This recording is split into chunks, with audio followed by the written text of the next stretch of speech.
nossa entrevistada de hoje, a Camila Nunes, é mestre em propriedade intelectual e transferência de tecnologia para inovação, conselheira do Instituto Reverbera e fundadora da Mahani PI.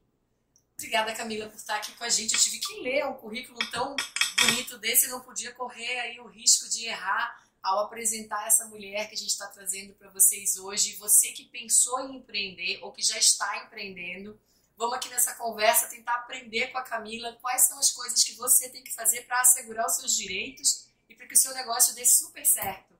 E aí, Camila, o que você conta aí para as pessoas que estão pensando em começar a empreender no seu negócio desde o ponto de vista técnico que você tão bem conhece?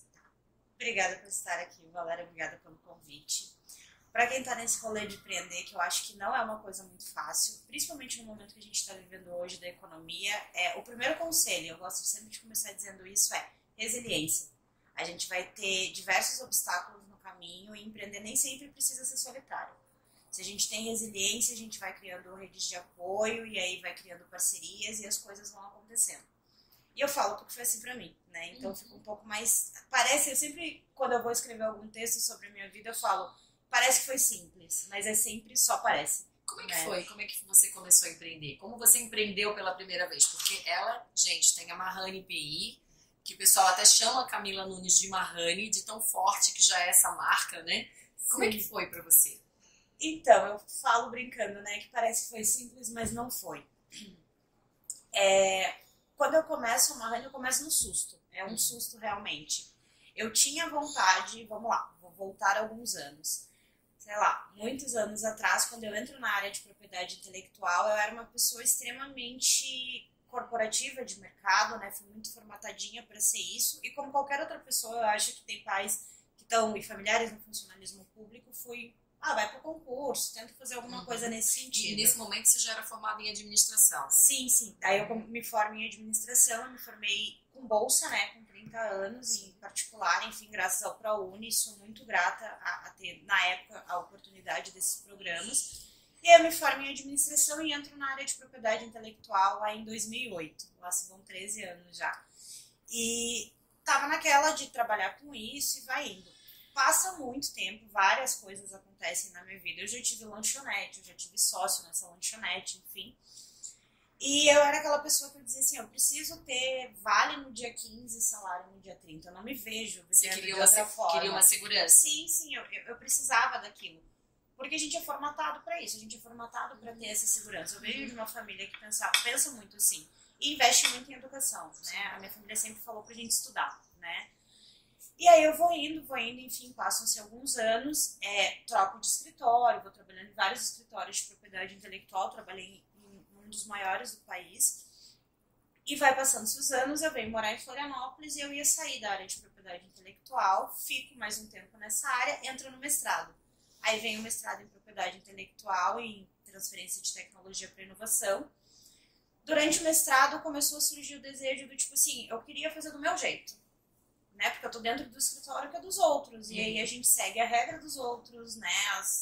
Várias outras coisas, às vezes você, eu conversaria assim com o cliente, eu conversaria assado e tal. Colocar a tua marca, a tua cara. Porque eu tinha algumas limitações. Sim. E aí, saí desse escritório que eu tava fazendo mestrado, terminando o mestrado, eu disse, vou abrir meu escritório. Mas aí eu tava meio insegura ainda, entrei de sócia num outro escritório, trouxe pra cá, que era um escritório de Porto Alegre. Vai passando, tinha uma coisa que não tem nada a ver com a propriedade intelectual, assim, quase nada a ver, que estava tendo uma seleção para agente local de inovação, que é do Sebrae, para ser ali no Sebrae.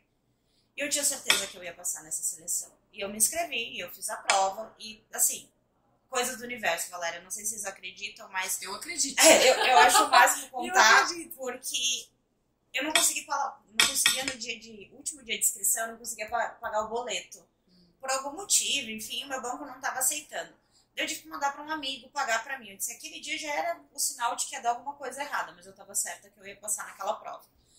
Fiz a prova, tirei uma nota mediana ali, um 7,5, 8, e tinha gente com 10 na prova. Eu certa que eu ia ser escolhida. Eu ia passar nas outras etapas e tudo.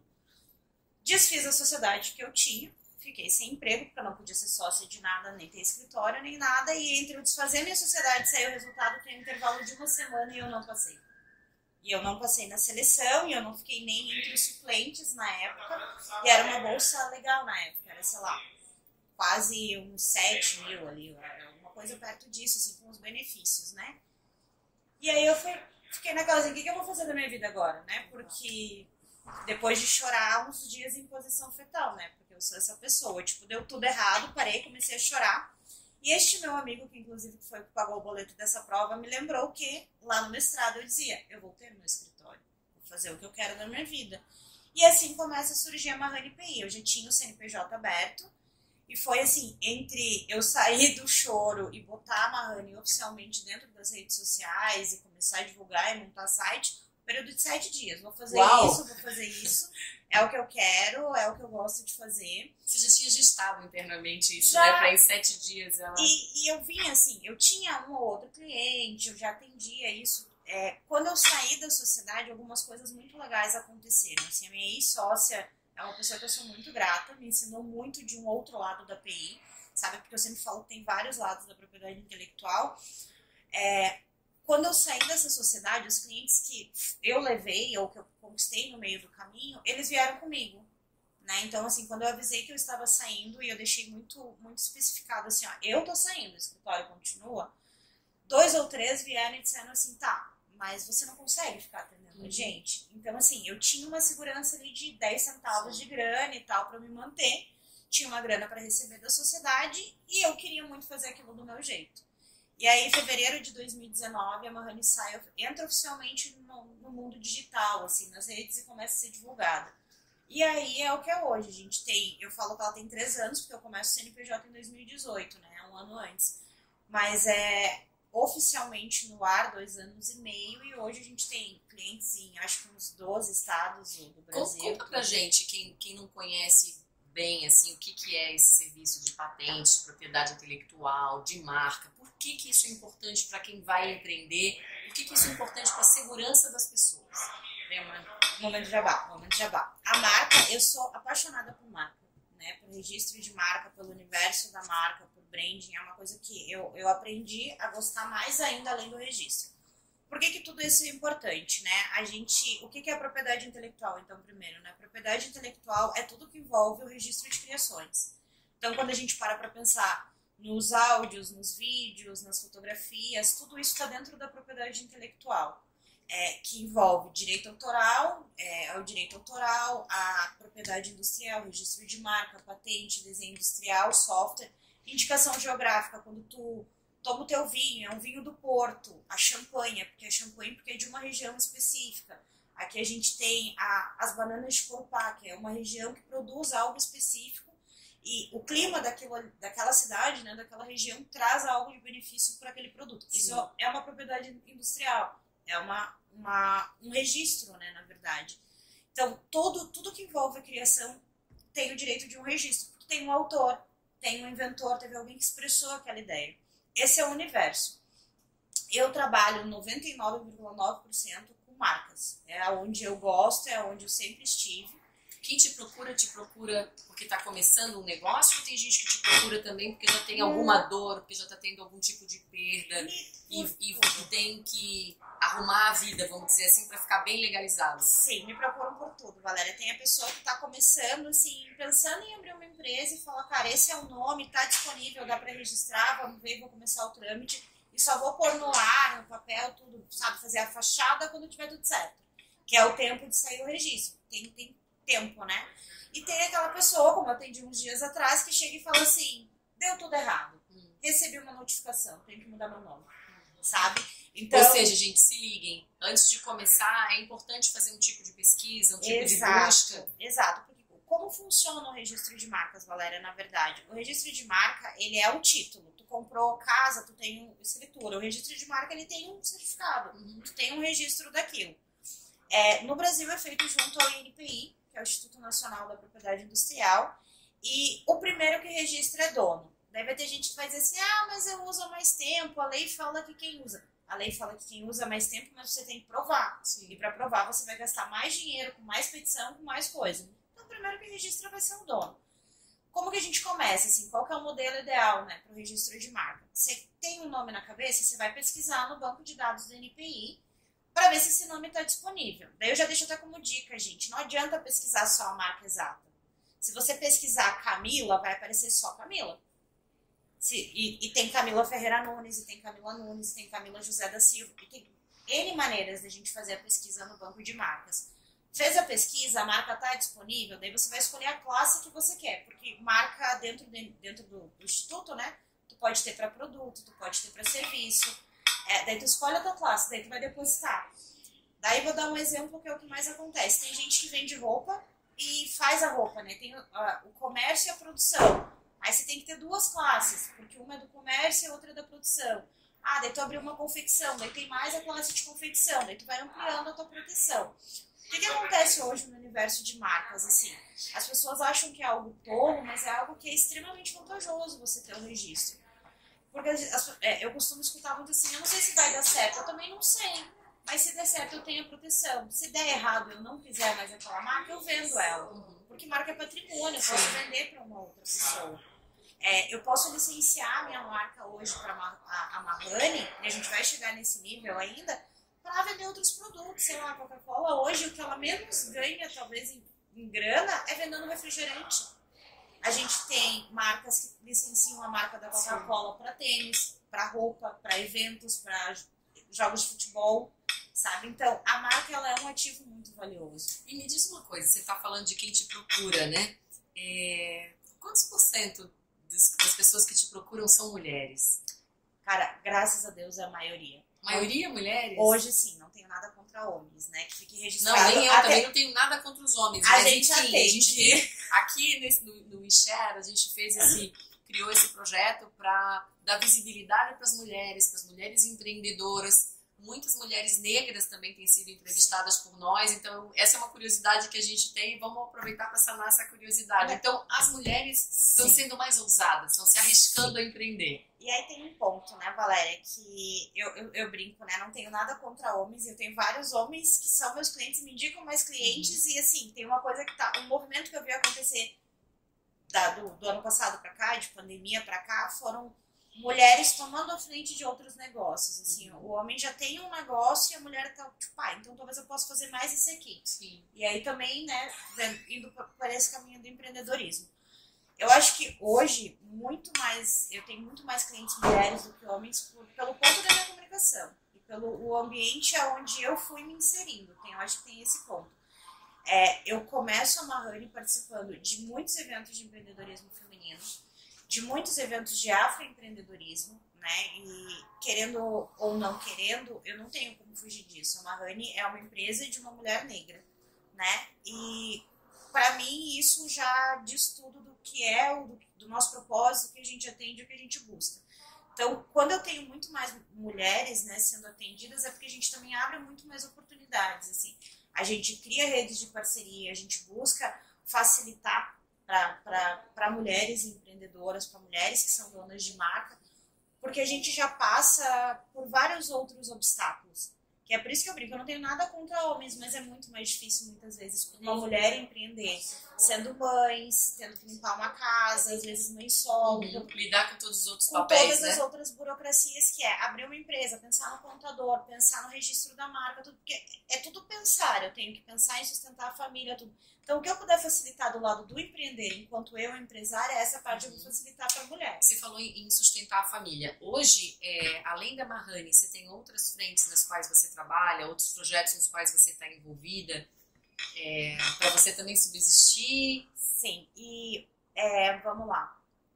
Hoje eu falo que eu estou, né? Eu estou coordenadora de projetos na Fundação de Amparo à Pesquisa do Estado de Santa Catarina, que é a FAPESC, que trabalha com inovação.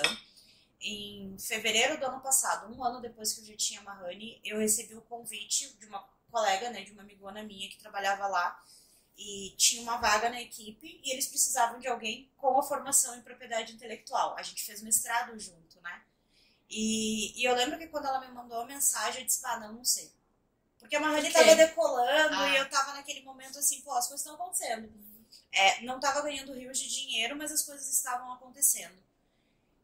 E assim, por medo, porque a gente tem medo, assim, é funcionalismo, público é um outro formato, eu não estava acostumada com aquilo, então dá um medo, né?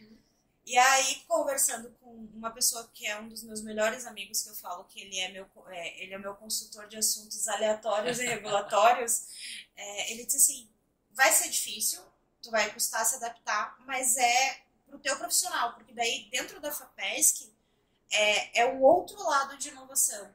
Né? Tipo, tem a ver com a propriedade intelectual, a gente trabalha as estatísticas, a gente trabalha os editais, mas é bem mais macro do que o microambiente que eu estava vivendo, assim, né? Eu trabalho com microempreendedores de um lado, muitas vezes, e dentro da FAPESC a gente às vezes está trabalhando com empresas que estão ganhando editais de milhões, outros projetos.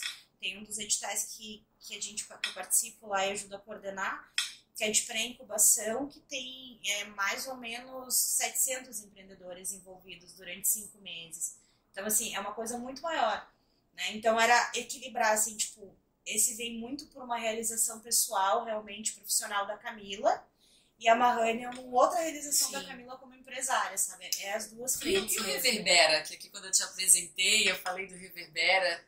Conta um pouco pra gente o que é, o que você tem feito por lá. Porque a Camila faz um monte de coisas muito legais, gente. Aliás, eu queria saber quantas horas tem dia da Camila. Às vezes eu me pergunto isso também. O Reverbera, o Instituto Reverbera, gente, ele é maravilhoso. O Instituto Reverbera, ele nasceu num projeto das Irmãs Freitas, né, das Freitas aqui de Floripa, que muita gente conhece. Elas começaram com um projeto lindo, né, as duas irmãs, tudo, e aí nasce o Instituto Reverbera, que hoje eu faço parte, sou conselheira e ajudo na parte da comunicação e outras coisas, né, eu falo que quando a gente está começando tanto uma empresa, uma ONG, um instituto, todo mundo faz um pouco de tudo, né, hoje eu ajudo um pouco na comunicação também. O Instituto ele é voltado para dar voz a periferias, né, as pessoas das periferias, e tem como, eu falo que na nossa base de pirâmide invertida, né, onde pessoas pretas normalmente estão abaixo, para a gente no Instituto Reverbera elas estão acima. Mulheres pretas estão no topo da nossa pirâmide. Porque tem uma frase famosa que fala, né, que quando uma mulher preta se movimenta, ela vai movimentar tudo que está em volta dela. E eu acho que isso traduz muito o que é o Instituto. Assim, a gente tenta fomentar e ajudar mulheres negras, porque ela vai abarcar dentro daquele guarda-chuva o filho, o marido, o irmão, a vizinha, ela vai abarcando tudo que tem na volta dela, e o Instituto faz isso. A gente tem o apoio em alguns projetos da Gerando Falcões, e o Zulira, né, pessoal, para quem exato, o pessoal deve conhecer. Exato, a Rô Freitas participou de praticamente diversas, eu não sei dizer quantas, mas diversas cursos, capacitações, acelerações dentro da Gerando Falcões, e possibilitou que a gente participasse, a gente faz parte do Instituto de várias capacitações também, para poder aprender também a lidar um pouco, porque acho que quando a gente para pensar em projeto social, parece que é uma coisa simples, e não é. Eu acho que tudo na vida, nada é simples, parece ser sempre muito simples. É difícil você lidar com a dor do outro, é difícil você voltar para casa, às vezes, você sabendo que você está voltando pro teu quentinho e você deixou alguém que não tem um quentinho para ficar. Então, a gente também recebe capacitação para isso.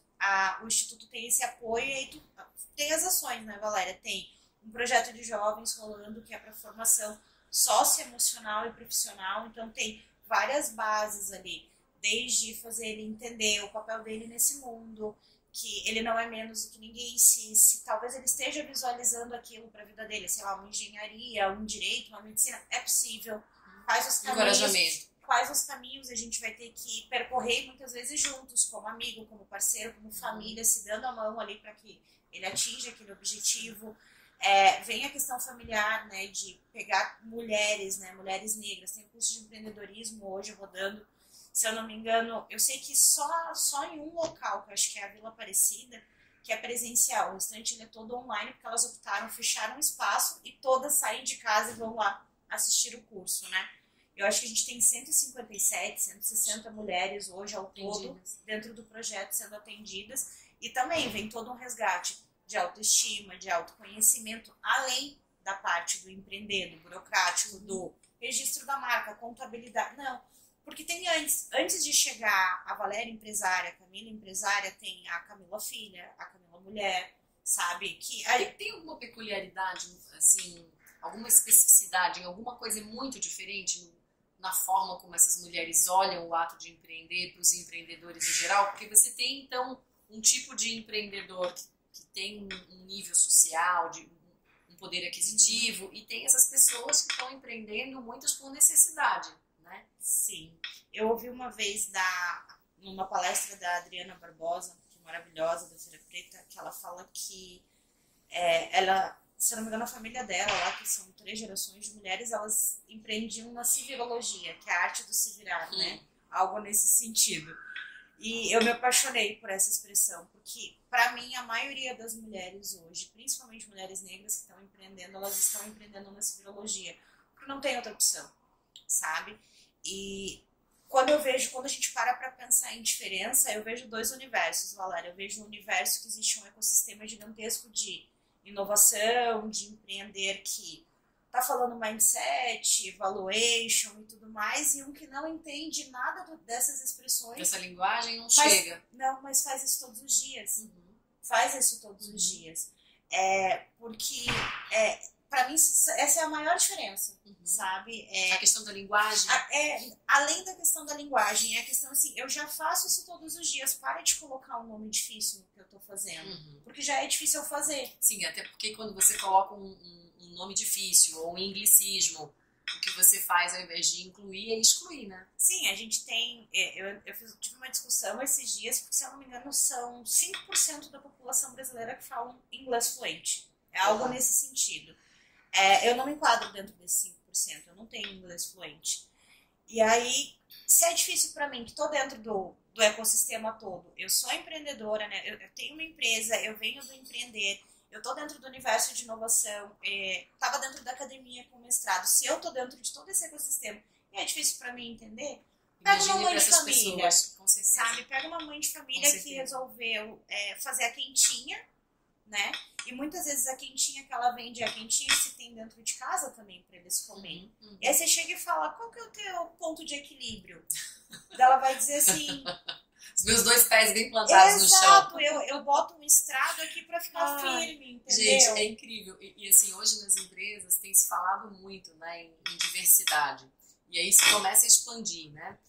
Não é só falar de diversidade, tem que também falar da inclusão propriamente dita de quem você colocou para dentro de casa. E se você entra com uma linguagem que essa pessoa não entende, o pertencimento não vai acontecer nunca. Não acontece. Né? O pertencimento não acontece. E essas pessoas, por vezes, desconectam e já nem tem vontade, às vezes, nem de começar, né? É porque quando a gente para assim, e é uma opinião pessoal, né? Quando eu vejo isso, né? Quando eu paro para analisar o começar da gente já veio de antes. Ali é mais um passo. E são só barreiras que são colocadas. Hoje as pessoas falam realmente... existe um movimento muito maior, né? De inclusão, de diversidade, de se falar sobre isso, pelo menos. Mas o quanto isso é real? Quando as pessoas dizem, mas eu coloquei uma pessoa aqui na minha equipe, né? E tal. Pô, mas tu só colocou ela na tua equipe, tu largou ela com um notebook que talvez ela não tenha conhecimento de usar, com uma linguagem que talvez não seja acessível para ela, depois dela enfrentar 2 horas de ônibus para ela chegar ali, tu não incluiu. Tu só colocou alguém dentro da sua equipe, sabe? Porque esses equilíbrios às vezes estão só cumprindo metas, tabela. Números, tabela, né? Sim. E aí, nesse sentido, falar do pertencimento é bem importante, né?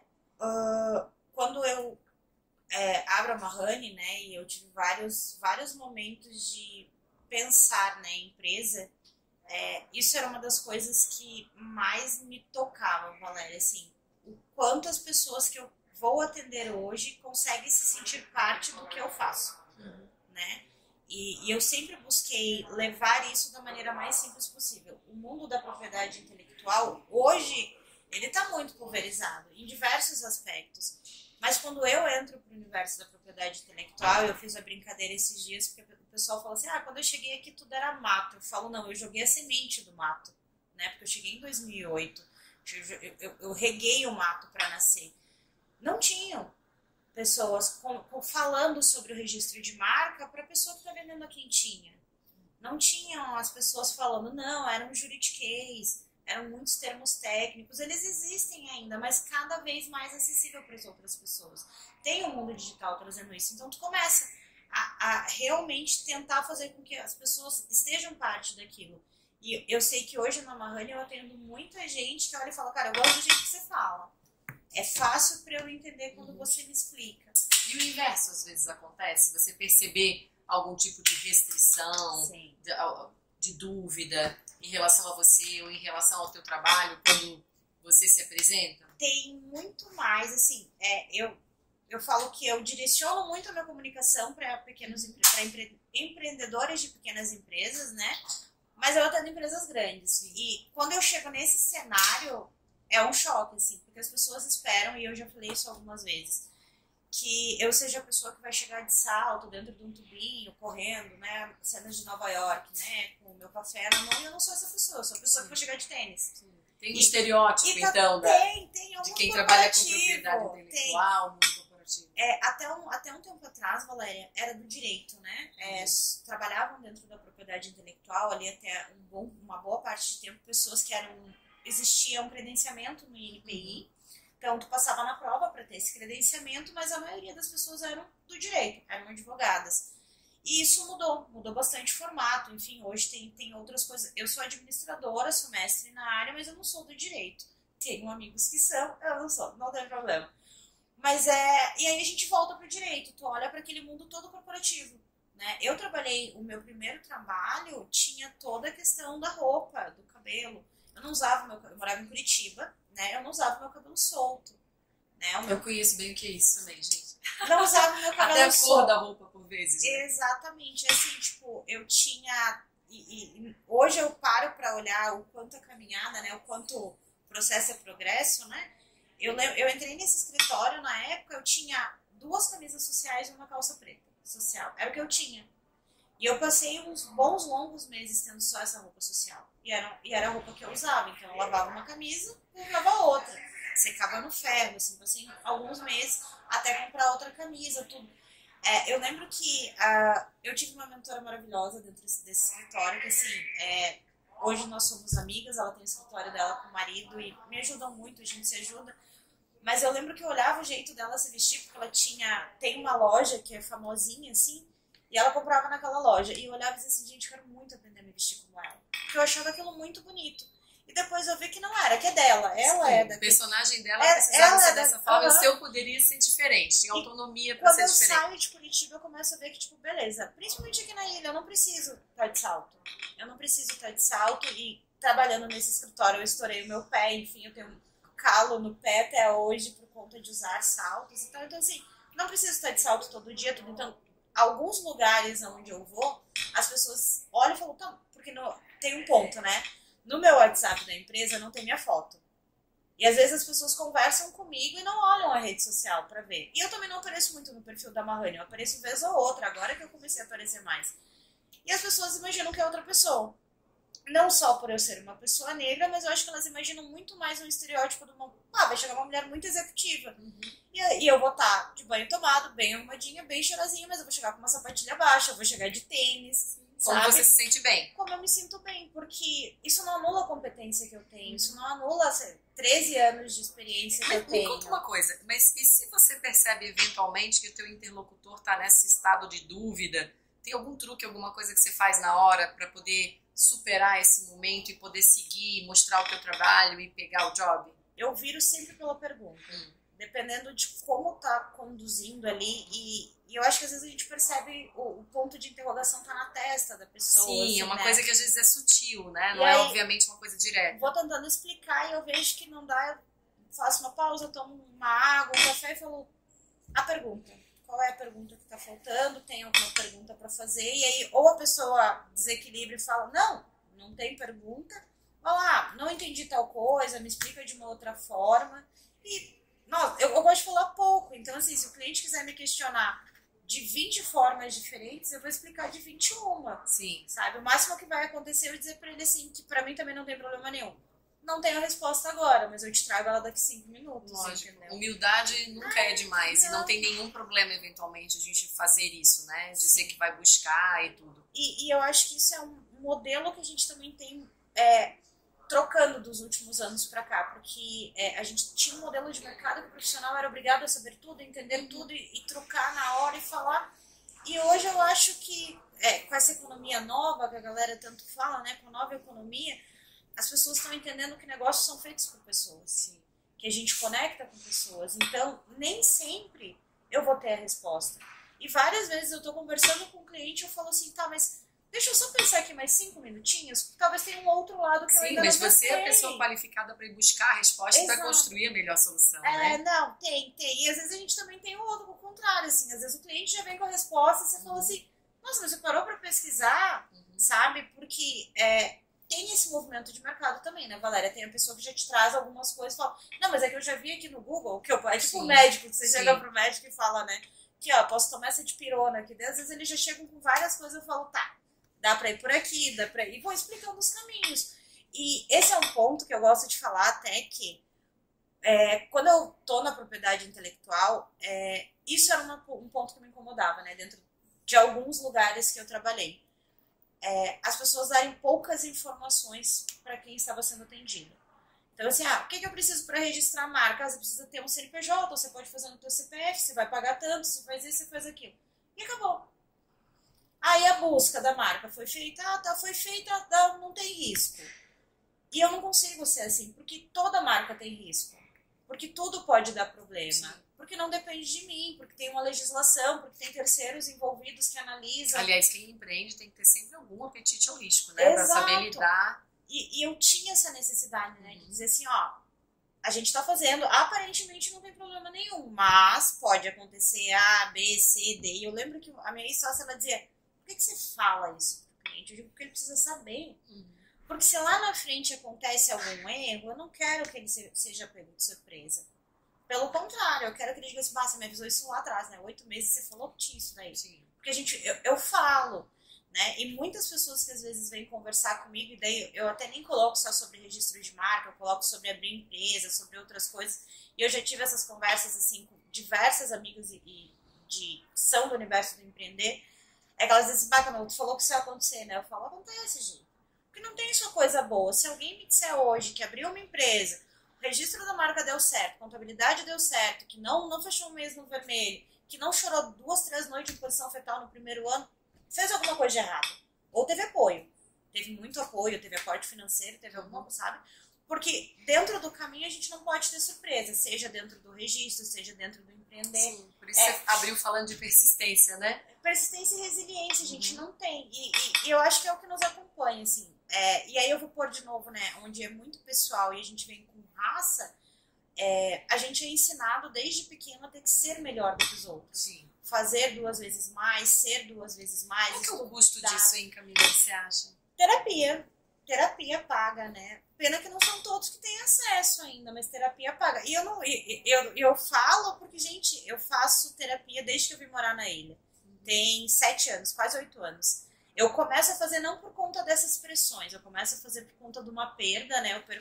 A minha avó falece e é onde eu não consigo.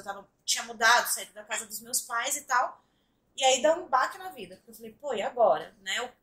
Lidar com esses divisores de águas.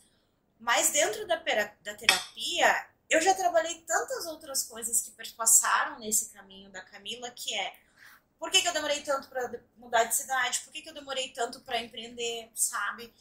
Eu demorei para entender que os meus pais foram empreendedores em algum momento da vida deles. Minha mãe vendeu Avon, revistinhas, e a minha mãe hoje tem a loja de artesanato dela, além do trabalho dela como educadora, ela e minha madrinha fazem artesanatos. O meu pai teve loja de carros por um período, trabalhou com plotagem, enfim. E eu não olhava isso como eles sendo empresários. Eu ficava assim, e por que não? Porque a gente não é ensinado a olhar para isso. A gente é ensinado a só fazer. O meu pai tinha que ter aquela loja de carro, mais um emprego, depois tinha que ter mais uma outra coisa. Meus pais foram com funcionalismo público. A minha mãe tem a questão da educação e ainda faz o artesanato dela, e se duvidar, deixa ela vai vender uma revistinha, A minha mãe é uma ótima vendedora. Eu falo que você dá uma casa pegando fogo, ela joga mais gasolina e faz valer aquele dinheiro, sabe? Então, mas a gente é ensinado a só fazer, a só ser o melhor, a só ter, porque vem essa cobrança da gente desde cedo, sabe? Então, isso tu vai trabalhando, tu vai fazendo. Esse olhar crítico vem da onde? Como que você teve esse insight? Ele é construído, né, Valéria? Hoje, quando tu falou assim, quantas horas tem no meu dia, Sim, né? quantas horas tem no dia, porque ela ela toca a empresa dela, que vai muito bem, né? A Mahani Graças a Deus. Contribui com o Reverbera, tem o Participo trabalho na da FAPESC. FAPESC, participo de um podcast, né? Participo Acabou de de vir de um evento, chegou ainda há pouco de um evento, contando que não era de nenhum desses lugares, Não, certo? na verdade, hoje a gente estava fazendo uma ação do Instituto Reverbera, a gente estava fazendo a entrega de cestas digitais, né? Deixa eu até colocar isso que é legal, foi uma ação com 103 cartões, porque em vez de vir a cesta básica, né, um cartãozinho, como se fosse um ticket de alimentação, né? Que ele vem com um valor ali, para que as pessoas possam também ter o poder de escolha de ir ao mercado e comprar o que elas querem. Em vez de eu colocar assim, porque quando a gente fala em doação, eu acho que isso foi uma coisa que eu tive que aprender também. Às vezes o que eu quero dar para a pessoa não é o que a pessoa quer receber. Sim. E a gente tinha muito, há muitos anos atrás tinha aquela coisa assim, vamos dar uma cesta básica. Né? E aí com a pandemia, uma coisa que eu percebi que ficou muito visível, eu acho que assim, às vezes a pessoa não precisava só do arroz e feijão, ela também precisava de um sabão pra lavar a mão, comprar o álcool gel, e ela só tava ganhando talvez o arroz e feijão, sabe? E esses cartões, né, digitais de cesta, eles são sensacionais na minha opinião, na minha percepção, por isso. Porque é um cartãozinho que tu pega, tu vai no mercado, tu vai na vendinha, não pode comprar coisas que não sejam, né, de alimentos ou de necessidades básicas, assim, né? Não pode nada de álcool, não pode cigarro, enfim. Mas tu vai ali, tu compra o teu arroz, o teu feijão, a tua água sanitária, o teu álcool gel, o teu ovo, sabe? Hoje de manhã a gente estava numa ação dessa, foram 103 cartões entregues e eu saí assim, conversando até com a Rô e com o Fabri, que estavam lá fazendo as entregas hoje, e eu disse, cara, não dá pra ajudar todo mundo, né? Porque a gente quer, sabe? Mas me diz uma coisa, por que dedicar o teu tempo pra isso é importante pra você? Porque em algum momento alguém dedicou tempo pra mim também até onde eu tô hoje. Eu falei aqui, né? E aí agora é onde pega, né? Eu tive uma pessoa que pegou na minha mão lá, assim, várias, né? Assim, eu tenho uma família que, como toda família, não é uma família margarina, essas não existem. A gente fecha pau, mas quando é pra estar junto, tá todo mundo junto, assim, existe muito apoio. Pra eu estar onde eu tô hoje, a minha mãe sacrificou muitas coisas, o meu pai também, né? Meus pais sacrificaram algumas coisas pra eu conseguir estar onde eu tô hoje. Mas quando eu paro para olhar em trajetória profissional, talvez os meus últimos 15 anos, em 2008 alguém olhou para mim e literalmente olhou para mim e eu já tive essa conversa com ela e disse assim, cara, eu vou ajudar essa guria. Porque eu não sabia mandar um e-mail quando eu entrei no mundo corporativo. E essa pessoa sentou do meu lado e me fez uma parte do profissional que eu sou hoje. Quando eu saio desse escritório e eu vou para uma outra empresa, tem uma outra pessoa que fala, cara, agora eu vou te ensinar tudo desse outro lado, né? Então, assim, eu tive pessoas que em algum momento, que hoje são amigas da vida, eu tive pessoas que em algum momento olharam por mim e falaram, cara, dá para fazer, sabe? Tem potencial. Que bom. Eu quero aproveitar para dizer para quem tá vendo, ouvindo a gente aqui agora, se você tem alguém aí próximo de você que tem um talento, assim, Ajuda. como... Se você tá vendo, né, a árvore dentro da semente, ajude. Porque olha o que você pode estar oferecendo para o mundo, uma profissional capacitada. E o que a gente dedica, Valéria, e pessoas, enfim. Eu tive num evento aqui onde a gente está gravando hoje, acho que em 2018 ou 2019, eu não lembro, que o pessoal ficava pintando umas tagzinhas e tudo que era pra gente colocar em moldura de quadro. E duas frases me chamaram muito a atenção, que ouvir é um ato de amor, né? Então, a escuta, e a escuta é tudo, gente, não é escutar só o que a gente quer. Às vezes as minhas melhores conversas foram com pessoas que estão em situação de rua. As melhores conversas e aprendizados que eu tive, assim, viajando, de parar pra pagar um café pra alguém na rua e a pessoa dizer, não preciso do café, cara, vou entregar ali na praça daqui a pouco, eu só tava aqui pra bater papo, porque ninguém conversa comigo. Então, ouvir é um ato de amor. E como seria o mundo daqui 20 anos se todo mundo agisse que nem eu? Então, essa frase, principalmente, me toca muito. Porque se eu não fizer hoje, quem vem depois de mim não tem futuro. E se quem veio antes, e aí eu saúdo, tipo, muitas mulheres que vieram antes de mim. Veio a minha mãe, veio a minha avó foi uma mulher muito forte. Se a minha avó não tivesse feito lá atrás, eu não tava aqui. E se eu não fizer hoje, eu não vou continuar essa linhagem. E a minha linhagem e a tua é de muita gente. Então, assim, às vezes a gente acha que estender a mão é fazer muito. E às vezes estender a mão é fazer pouco. Às vezes é uma conversa com alguém que precisa de um direcionamento profissional. Às vezes não é dinheiro só, não é cesta básica, não, é tudo. Dentro da Reverbera, dentro da Reverbera a gente tem projeto para jovem, tem para mulher. Às vezes a gente precisa realmente de uma mulher que é da moda para ir lá falar sobre autocuidado com essas mulheres. Para ser jovem, sei lá, de 14, 15 anos, que tem hoje um mundo digital, forçando elas a estarem dentro de um padrão que é inexistente, que é feito à base de plástica, entendeu? Então, às vezes eu preciso de alguém que dedique 5 minutinhos daquele tempo para conversar com um pai de família e mostrar para ele que nem tudo vai ser ferro e fogo, que ele vai ter que ser um pouco mais carinhoso, um pouco mais afetivo com o filho dele, porque tem todas essas transições geracionais. E eu tive várias pessoas no meu caminho que foram passando, e algumas passaram, outras passaram e vieram juntas, outras eu deixei, que foram me mostrando. E aí a gente vai se formando, né? Eu tive pessoas que me ajudaram muito, em diversos aspectos, assim, do ajudar com conhecimento, do ajudar com puxão de orelha e esporro, porque eu tomei muito esporro de amigo também, do ajudar com dinheiro, quando eu não tinha dinheiro, do ajudar com apoio familiar, porque às vezes tudo que tu quer tá perto dos teus, entendeu? Quero te agradecer muito, Camila. Nesse momento, eu tenho certeza, não sei o tamanho do alcance que possa ter, mas assim, me tocou muito tudo que eu ouvi de você, me ajudou, né? E eu tenho certeza que também ajudou a quem vai assistir, a quem está assistindo, vai assistir, ouvir as tuas palavras, as tuas recomendações, né, de uma mestre. Muito obrigada, viu? Obrigada, Camila. também. Vontade de te abraçar, mas agora na pandemia o máximo que eu posso fazer é a minha reverência, tá? Todo o teu caminho, a nossa ancestralidade, né? O que nos trouxe até aqui. E nesse momento eu espero que a gente tenha certeza que a gente está ajudando. Obrigada. Obrigada também. Obrigada.